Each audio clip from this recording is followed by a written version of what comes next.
Hai teman-teman di seluruh Nusantara.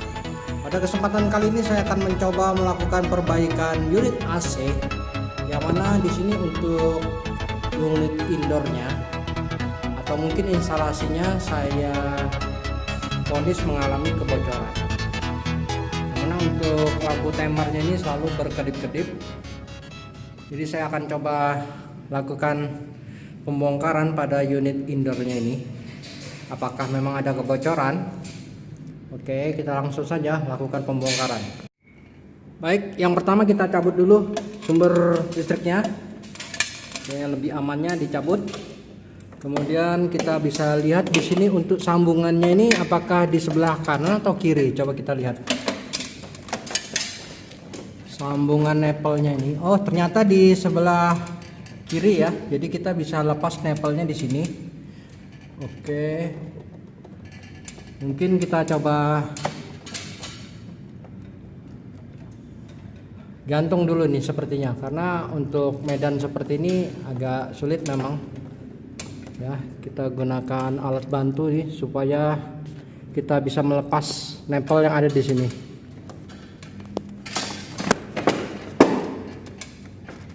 Oke, nah ini nempelnya di sini. Hah? Ya paling nggak di tengah. Iya di sini. Cuman ini kan harus terkait kayak kemarin tuh ya. Kita pikirkan dulu ya. Berarti bodinya kita lepas nggak kemarin tuh? Bodinya lepas. Harus dilepas ya. Ini nyangkut ini kan. Oh ya sudah, kita lepas dulu bodinya ini. Ya, kembalikan dulu.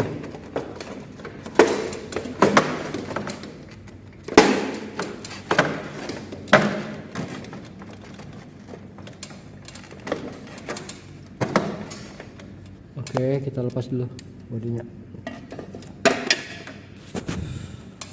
Kita lepas dulu kapnya ya, karena memang sedikit sulit apabila nempel diletakkan di sebelah kiri ini.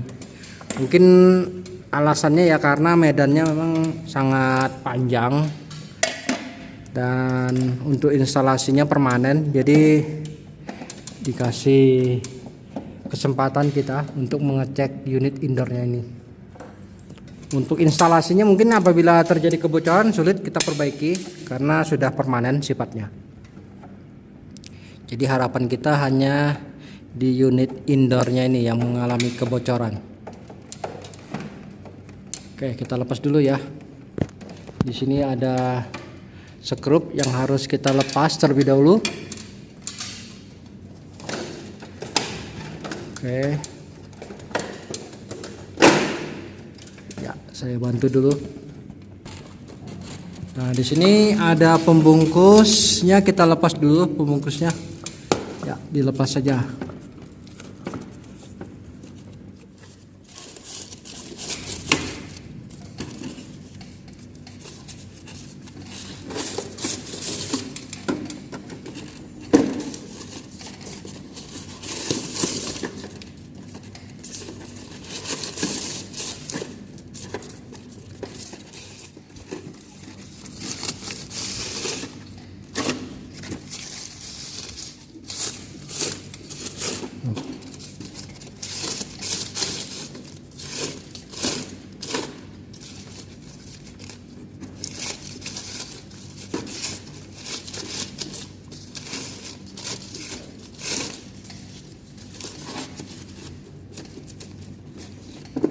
Oke, baik, saya akan coba lepas dulu nepelnya ya.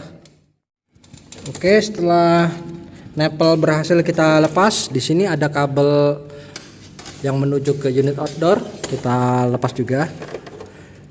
Nah, ini. Itu indoor, ya satunya berarti.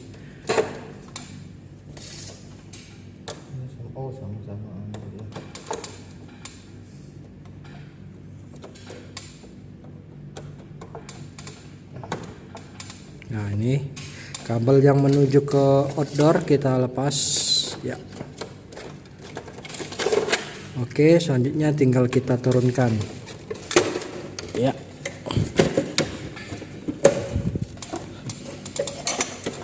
Nah, ini unit indoornya sudah kita turunkan. Di sini instalasinya ya. Jadi sistemnya seperti ini karena instalasinya permanen. Jadi memang sengaja disiapkan. Oke, kita akan coba cari di mana letak kebocorannya. Moga-moga saja di unit indoornya. Baik, di sini untuk unit indoor sudah berada di bawah dan selanjutnya kita akan coba lakukan pembongkaran. Yang pertama kita coba cek dulu di ubennya nih, apakah ada tanda-tanda kebocoran.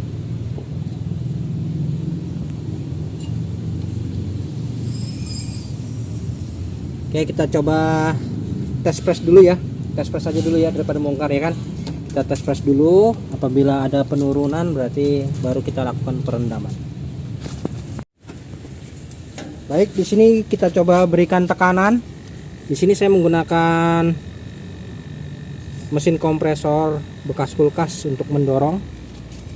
Dan di sini jarum manifoldnya naik. Kita akan coba berikan tekanan di 350 atau 400 PSI.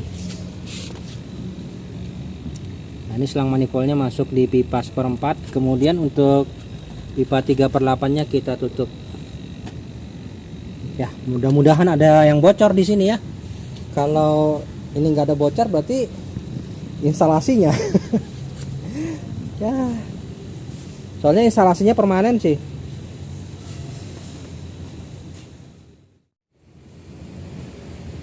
Cari yang bunyinya ada baga. Oke, di sini ya sudah di 400 PSI. Saatnya kita tutup. Ya, tutup. Ya, mesin pompanya dimatikan. Dan di sini kita amati untuk tekanannya ya.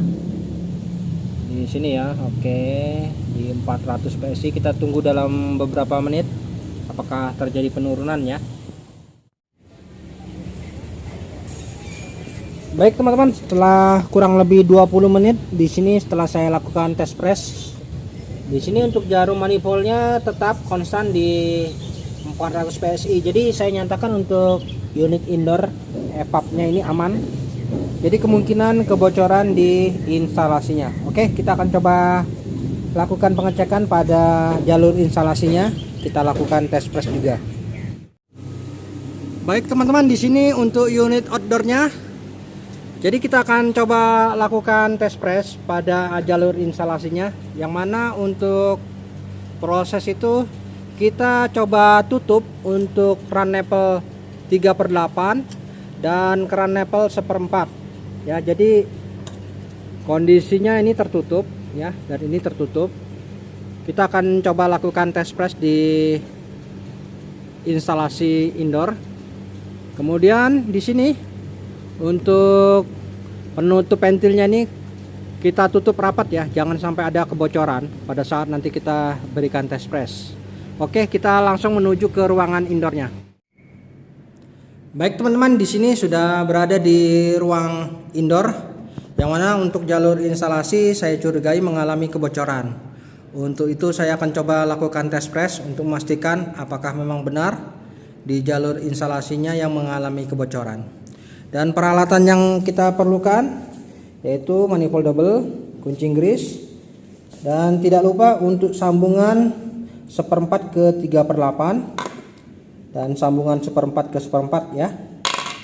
Ini saja saya rasa sudah cukup, karena untuk jalur pipa yang menuju ke unit outdoor tadi sudah kita tutup.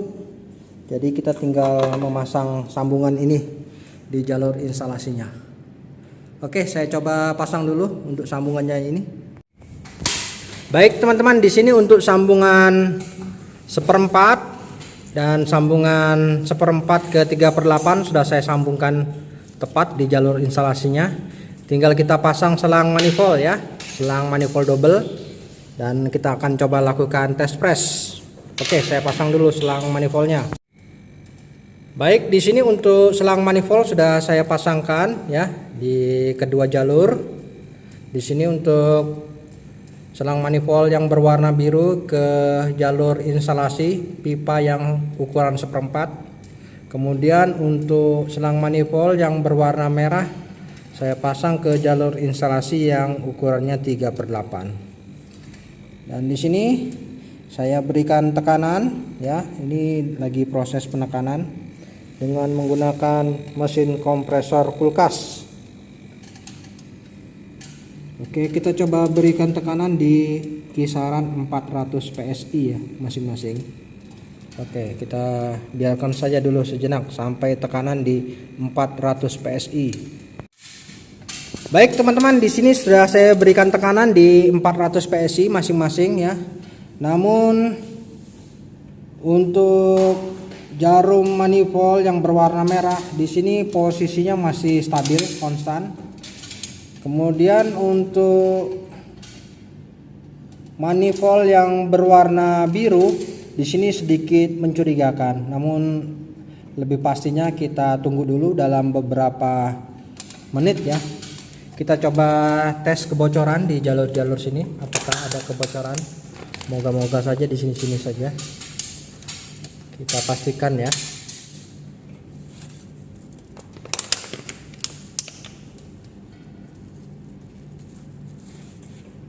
Terkadang kebocoran tuh sepele, hanya di kisaran nepel-nepelnya saja. Kalau yang merah kayaknya aman nih, nggak usah tuh nih, nggak penting deh. Yang di sini aman, yang besar. Yang kecil kita fokusnya nih kayaknya nih. Nah, ini ya. Oke, sepertinya di sini aman saja. Dan kita tunggu untuk jarum manifold ini apakah turun ya. Oke, kita cek lagi di bagian unit outdoor, di nepel-nepelnya kita turun dulu, kita cek ya. Oke, untuk nepel unit outdoor kita pastikan apakah memang ada kebocoran di sini. Nah, ini kita pastikan nepel-nepelnya. Siapa tahu ada kebocoran di nepelnya saja. Jadi harus kita pastikan benar-benar sebelum kita membongkar instalasi, yang mana untuk jalur instalasinya cukup rumit. Nah, ini sudah dipartisi ya. Lantai berapa itu ya? Lantai 2 ya? Lantai 2 ya. Dan sudah permanen sifatnya.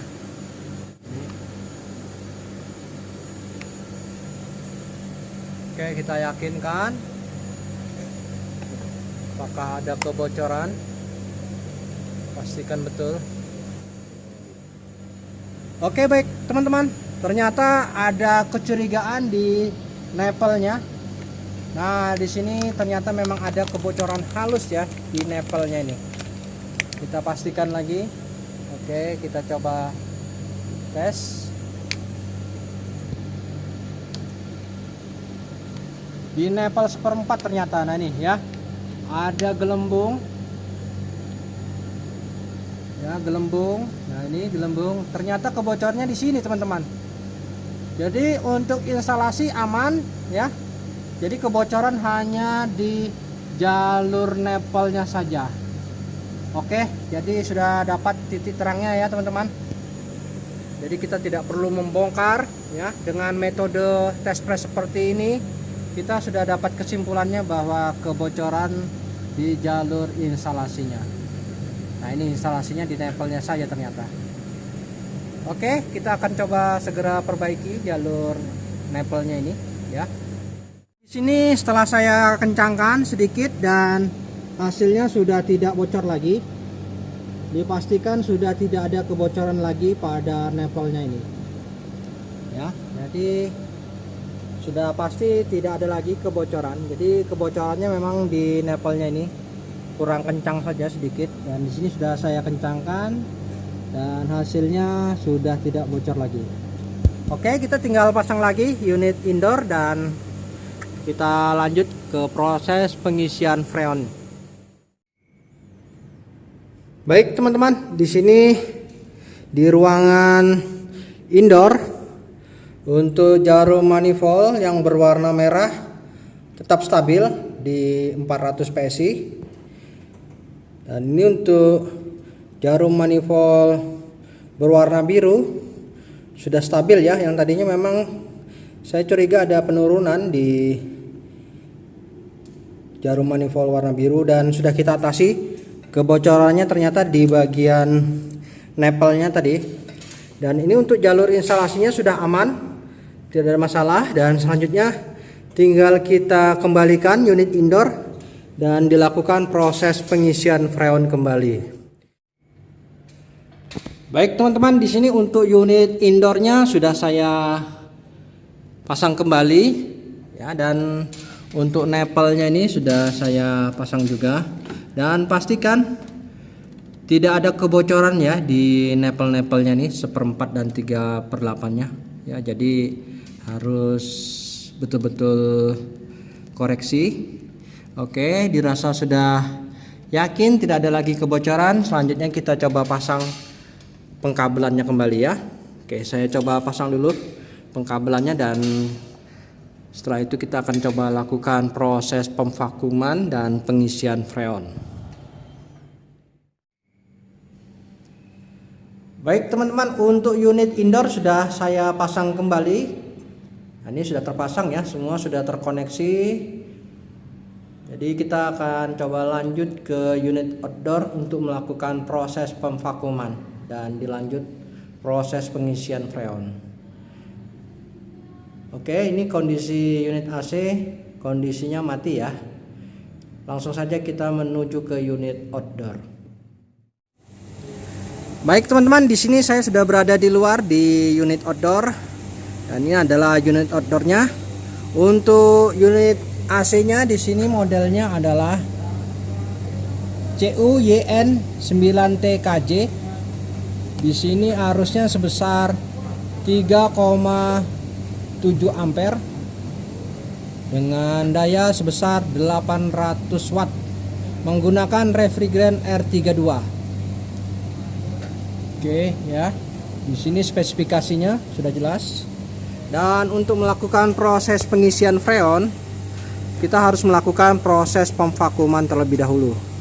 Yang mana di sini kita bisa gunakan sambungan adaptor ya. Adaptor dari selang manifold R22 menuju ke nepel pengisian R32 atau 410. Oke, saya coba lakukan proses pemvakuman ya. Saya pasang dulu selang manifold. Ya, saya pasang dulu dan kita gunakan mesin vakum. Oke, saya lakukan proses pemvakuman terlebih dahulu kurang lebih 30 menit ya. Dan ini kondisi unit AC mati ya. Jadi kita bisa lakukan proses pemvakuman terlebih dahulu. Baik, saya coba. Oke, untuk selang manifold ya sudah saya pasangkan menuju mesin vakum, dan di sini kita akan coba lakukan proses pemvakuman ya. Kondisinya masih di 0 PSI. Kita coba hidupkan mesin vakumnya. Oke ya. Jarum manifold masih di skala 0 PSI. Dan kita baru buka keran pada manifold ini. Pastikan jarum menunjukkan di skala minus 30 PSI. Oke, saya buka dulu. Oke ya, jarum turun dan proses pemvakuman berlangsung. Oke ya, biarkan saja kurang lebih 30 menit ya proses pemvakuman ini. Oke, kita tinggal saja dulu, nanti 30 menit kita akan cek kembali. Baik teman-teman, di sini proses pemvakuman sudah berlangsung kurang lebih 30 menit dan saatnya kita tutup dulu keran manifoldnya.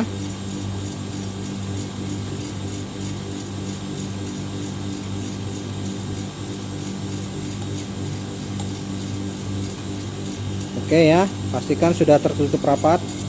Dan di sini untuk jarum manifoldnya menunjukkan di skala minus 30 PSI ya. Jadi proses pemvakuman sudah selesai, dan kita coba matikan dulu mesin vakumnya.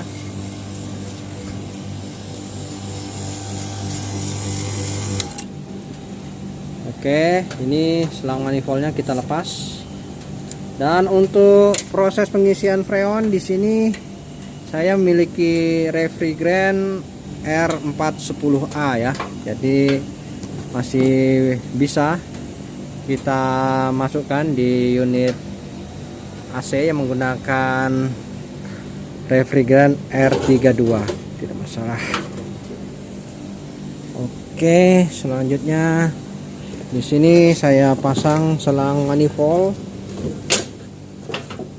yang menuju ke keran freon. Oke, saya pasang dulu ya. Oke, untuk selang manifold sudah terpasang di keran freon. Selanjutnya keran freonnya kita buka dulu. Oke, saya buka dulu keran freonnya. Ya, di sini. Kemudian udara yang terjebak pada selang manifold ini kita buang dulu ya.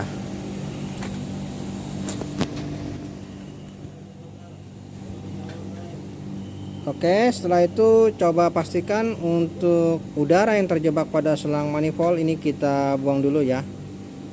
Baru setelah itu kita bisa melakukan proses pengisian freon. Untuk kondisi AC-nya mati ya.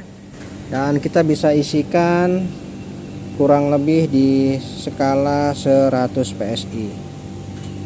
Oke, saya masukkan dulu.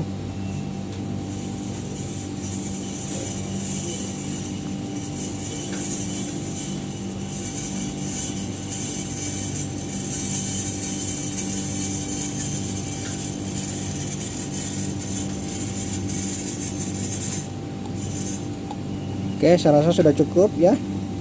Kemudian unit AC kita nyalakan dulu. Oke, saya nyalakan unit AC-nya dulu ya. Baik teman-teman, di sini unit outdoor sudah menyala dan arus di 1,93 ampere.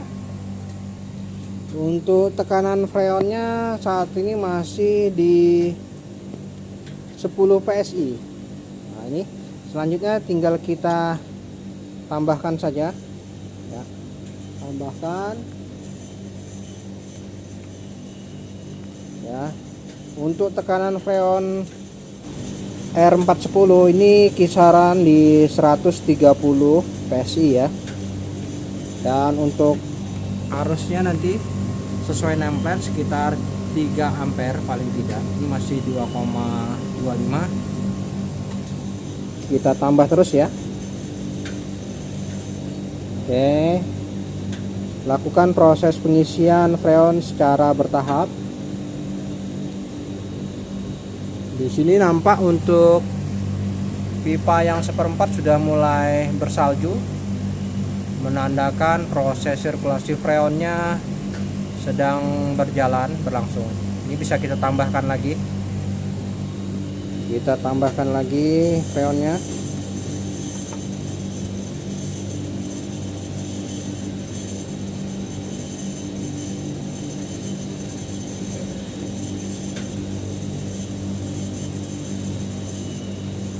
Oke, arusnya di 2,3 ampere.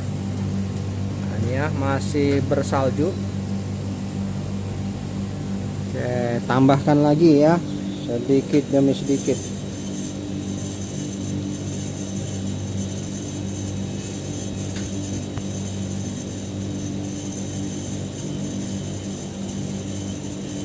Dan untuk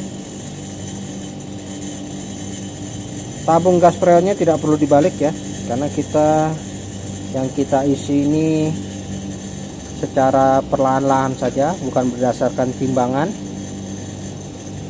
Jadi kita sesuai takaran berapa tekanan PSI nya ini.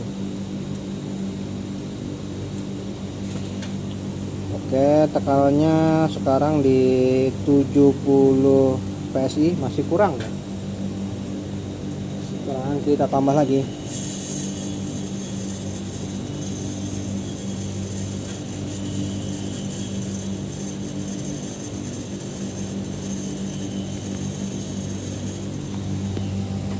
Dan di sini untuk pipa seperempatnya sudah mulai hilang saljunya, ya, sudah mulai hilang, menandakan proses pengisian freon. Dan ini setelah di tengah jalan, unit outdoornya istirahat, ya, karena untuk jenis AC Panasonic ini apabila dalam hitungan beberapa menit, ya, mungkin 3 menit mungkin, itu untuk unit outdoornya akan mati karena untuk proses pendinginannya belum sesuai, ya, belum sesuai yang diinginkan, maka otomatis unit outdoor memproteksi, ya. Namun tidak perlu khawatir, kita tunggu saja dalam beberapa menit nanti untuk unit outdoor akan aktif kembali.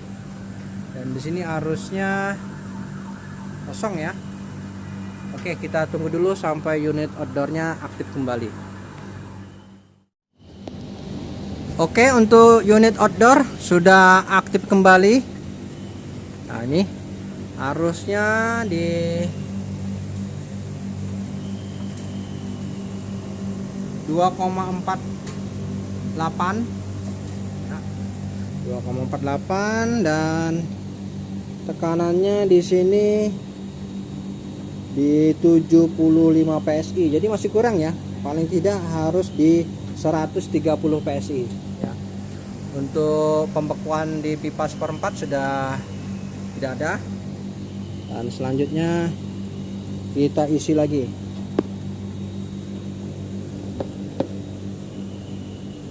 Tambah lagi, ya.